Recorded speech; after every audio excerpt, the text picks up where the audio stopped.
And a US fighter jet disabled 2 Iran-flagged tankers on Friday by firing precision munitions into their funnels, the US military said, demonstrating the precision of the weapons in use. US Central Command, which oversees Middle East military operations, released a video, it says, shows the tankers, the Sea Star 3 and the Sevdasi, being hit by a US Navy FCA-18.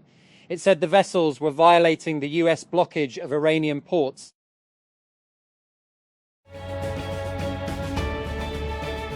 And hantavirus cases in Argentina have almost doubled in the past year, with the country recording 32 deaths alongside its highest number of infections since 2018.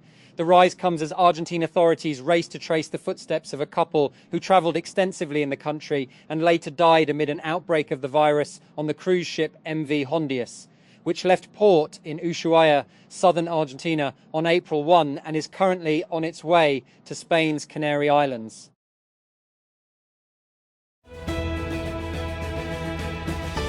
Ali al-Samoudi gingerly walks down the steps toward his home. The 59-year-old Palestinian journalist is gaunt, with closely cropped grey hair and a matching beard. Each cautious step he takes reveals the physical toll of all he has endured that has aged him beyond his years.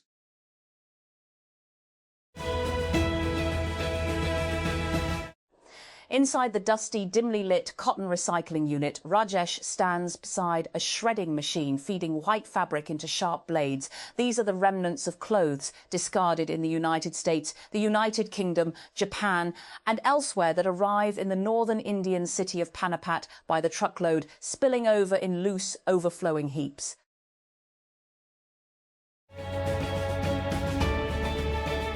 And the exodus of a large number of multinational companies, MNCs, over the past 2 years should have raised red flags among policymakers and the IMF. Instead, it has been met with a business-as-usual approach. And despite the glib explanation of how global capital allocation decisions were the main factor behind the high-profile exits, 3 associated facts point clearly to deeper issues closer to home. And the first is the sheer number of companies choosing to exit in conjunction with the wide range of sectors the MNCs were involved in, ranging from telecoms to mobility to oil and gas, among others. And the second fact is that many of the MNCs exiting the country had been operating profitably for decades. They had weathered many crises in Pakistan, including conflicts and disturbed internal security conditions for prolonged periods. Clearly, and an inflection point of sorts was reached over the past 4 years, compelling them to pull the plug.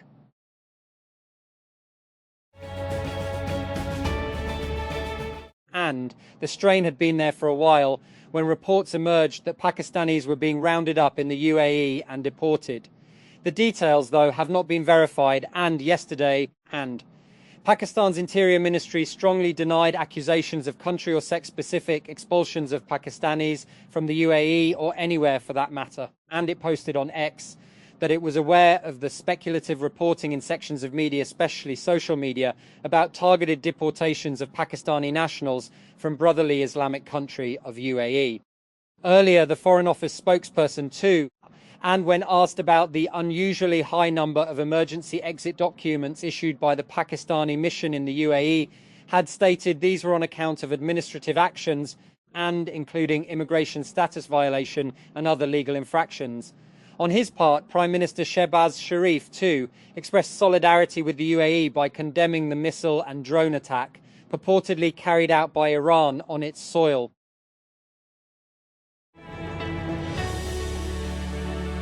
Islamabad. Iran's ambassador to Pakistan, Dr. Reza Amiri Moghadam, believes the region could witness new political alignments once the ongoing war involving the United States and Israel comes to an end.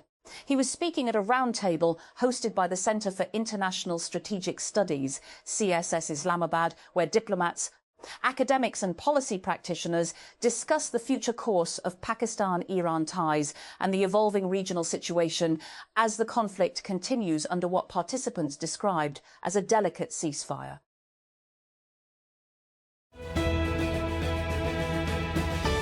KYIV, a large forest fire burned through the Chernobyl exclusion zone on Friday following a drone crash near the disaster-tainted nuclear plant the previous day.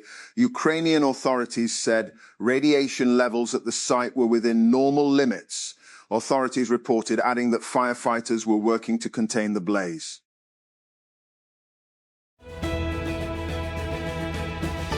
And London.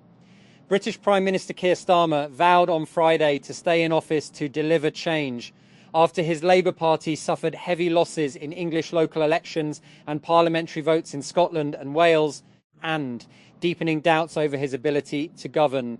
Just under 2 years after winning a landslide national election, Starmer saw voters punish his Labour government, and with support evaporating even in its traditional strongholds in former industrial regions of central and northern England, as well as in Wales.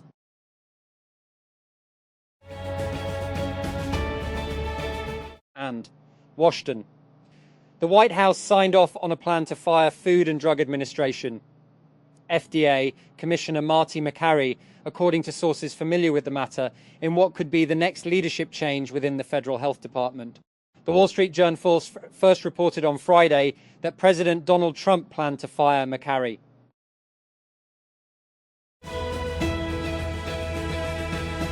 Priya Vihir Siem Reap provinces. When asked how she spends her day, 11-year-old Sokna rattled off a list of chores. She first fetches water, then washes dishes and sweeps the leaves and dust from around the blue tarpaulin tent her family now calls home, in the grounds of a Buddhist pagoda in northwestern Cambodia. Islamabad. Short-term inflation measured by the Sensitive Price Index, SPI, surged by 15-16% year-on-year in the week ending May 7th, driven largely by higher retail prices of petroleum products and eatables, according to official data released on Friday.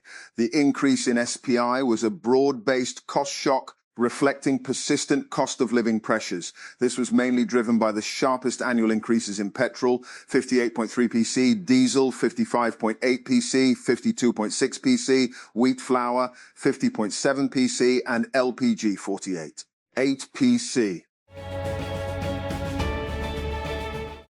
As the MV Hondius cruise ship approaches Tenerife, the people of the Spanish island await it with a mixture of uncertainty and, in some cases, anger. The Spanish government has agreed with the World Health Organization that the passengers of the vessel, which has seen an outbreak of the hantavirus, should be allowed to disembark there this weekend. It has travelled from Cape Verde, where 3 people were evacuated due to illness. Hungary's new Prime Minister Peter Magyar is set to be sworn in, almost a month after he steered his Tisza party to a landslide victory, sweeping away 16 years of rule by Viktor Orban. Tisza holds 141 seats out of 199 in the new parliament, up from 0, a result of the party being founded just 2 years ago. Surrounded by rows of costumes, reggaeton superstar J Balvin fuels up in his dressing room as thousands of people in the coastal Colombian city of Barranquilla wait outside for his raucous 5-hour live performance to begin. The moment of calm belies what is turning out to be an unstoppable year for the Colombian, who FIFA announced on Friday as one of the stars headlining the World Cup's opening ceremony in Mexico City on June 11. San Francisco real estate has never been very accessible, but the record sales happening right now, so in the city's high-end market, are testing the upper limits of what even this famously unaffordable city thought was possible. Consider a 6-bedroom, 5,700 square foot home in Cow Hollow, one of San Francisco's most coveted neighborhoods. It was listed 2 weeks ago at $7.95 million, so not cheap. It just sold for $15 million. The sellers, who bought the property for $7.8 million in the summer of 2020, as the pandemic was pushing residents out of cities, nearly doubled their money in under 5 years. As was widely reported, Oracle axed an estimated 20,000 to 30,000 people via email on March 31. One of the employees cut that day told TechCrunch about the experience. I had like this weird feeling in my stomach. I went to go sign into the VPN, and the VPN was like, this user doesn't exist anymore. Then I called my friend and I was like, hey, can you see me in Slack? And she said, no, your account's been deactivated. Laura Fernandez has been sworn in as Costa Rica's new president and has vowed to fight rising crime in the Central American country, as well as maintain close ties with the United States.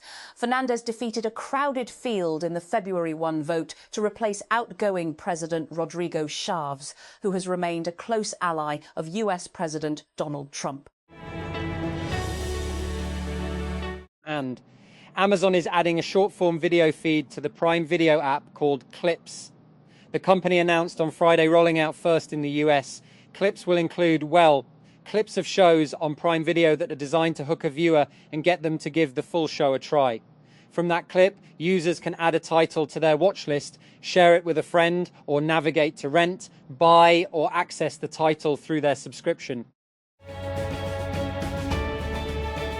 Britain's Prime Minister Keir Starmer and his Labour Party suffered significant losses in local elections. Despite his huge majority in Parliament, he's rejecting calls to resign, but faces new challenges from both the left and right. Bloomberg has a deep dive this week into how Intel CEO Lip Bhutan is trying to rescue one of Silicon Valley's most storied and stumbling chip makers. It's worth a read, but it actually undersells the most jaw-dropping part of the story. Intel stock has risen a stunning 490% over the past year, a bet by Wall Street that may be running well ahead of the company's actual turnaround. Tan, who took over in March of last year, has spent much of his first year schmoozing rather than restructuring, locking in a sweetheart deal with the US government, now Intel's third largest shareholder, cozying up to Elon Musk on a factory partnership and reportedly landing preliminary manufacturing agreements with both Apple and Tesla. Southeast Asian leaders have agreed on measures aimed at reducing the impact of the Iran war on their economies, but conceded that the initiatives will take considerable time to come into effect. On Friday, leaders gathered in the Philippines for a summit of the Association of Southeast Asian Nations, ASEAN, with the closure of the Strait of Hormuz dominating the agenda. United States President Donald Trump says there will be a 3-day ceasefire in the war between Russia and Ukraine. Posting on Truth Social on Friday, the US leader said the truce would last from Saturday to Monday. And 4 people have been convicted in the United States in connection with the 2021 assassination of Haitian President Jovenel Moïse. Arcangel Pretel Ortiz, Antonio Intriago, Walter Ventimilla and James Sologis were found guilty on Friday of conspiring to kill or kidnap Moïse, whose assassination left a political vacuum in the Caribbean nation that has compounded overlapping security and humanitarian crises. And Libya's largest operational oil refinery at Zawiya has been shut down and an emergency declared following fighting between armed groups nearby. The National Oil Corporation, NOC, and Zawiya Refining Company announced a precautionary halt to operations and evacuated employees from the oil complex and Porsche is closing 3 of its subsidiaries as it copes with falling sales and declining profits, the German automaker announced Friday. The automaker's battery subsidiary, Cellforce Group, is perhaps the highest profile casualty. The division had already been through a realignment in August after Porsche dropped plans to make its own batteries, turning Cellforce into a research and development arm. Now, Porsche says it's pursuing a technology-open powertrain strategy, corporate speak that indicates the automaker will rely more heavily on other companies for its batteries. Cloudflare on Thursday joined a growing list of tech companies, including Meta, Microsoft, and Amazon, that have reported increased revenue alongside massive layoffs, attributing both trends to their use of AI. Cloudflare, which provides internet security and performance services to millions of websites worldwide, announced it was cutting its workforce by approximately 20%, which equates to 1,500 people, it said as part of its first quarter 2026 earnings report on Thursday. Instagram users will no longer have fully private direct messages after Meta disabled end-to-end encryption for the platform's inbox on a global scale. The move marks a major reversal from Meta, which had previously promoted end-to-end encryption, E2EE, as the strongest form of messaging privacy, where only the sender and receiver can read the content. And Banu, a powerful explosion following the reported crash of a quadcopter drone injured 8 people, including women, in Khyber Pakhtunkhwa's Banu district on Friday night. Security agency immediately launched an investigation into the matter as panic spread in the area. Security forces killed 5 terrorists in 2 separate engagements in Khyber Pakhtunkhwa's Tank and Dera Ismail Khan districts, said the Inter-Services Public Relations on Friday. In Tank district, an intelligence-based operation was conducted on the reported presence of